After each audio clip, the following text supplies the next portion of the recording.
Hello and welcome to the Mint Report. This is our wrap-up of the day's business news. Here are the top stories. Essar Energy's profits plummet. Food inflation eases in the first week of August. And markets end in the green with the Sensex touching a 2.5-year high. Essar Energy's profits have fallen in the first half of the year. It reported a 19% decline in net profit to $91 million. Its EBITDA went down 25% to $320.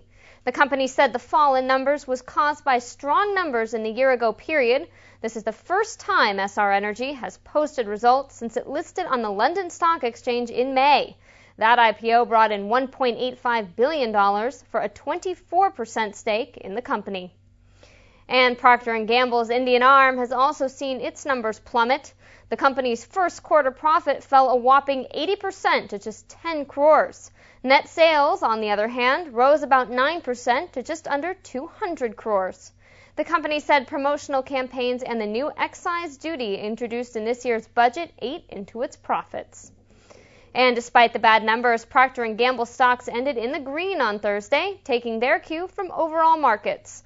On the BSE, its stocks gained 2.46 to finish at 2,268. And in other news, food inflation is easing in the first week of August. The food price index rose just 10.35% in the period to the 7th.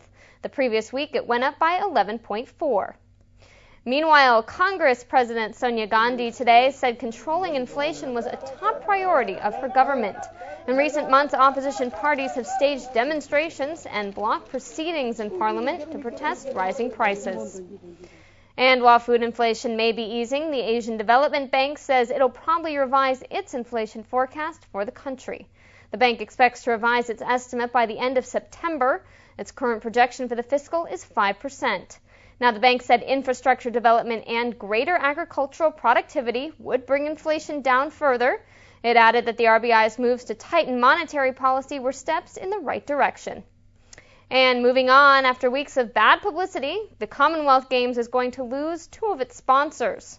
On Thursday, government-run firms NTPC and Power Grid Corporation announced they were scrapping their sponsorships. NTPC is ending its 50 crore deal, and Power Grid is pulling out of its 10 crore one. The Commonwealth Games have, of course, been dogged by allegations of graft and corruption. And finally, the Sensex hit a 30-month high during trade on Thursday, only to settle down slightly lower. The index finished at 18,455, a gain of 198 points, and the Nifty closed 61 points higher at 5,540. And that's all we have for you today. Thanks for watching.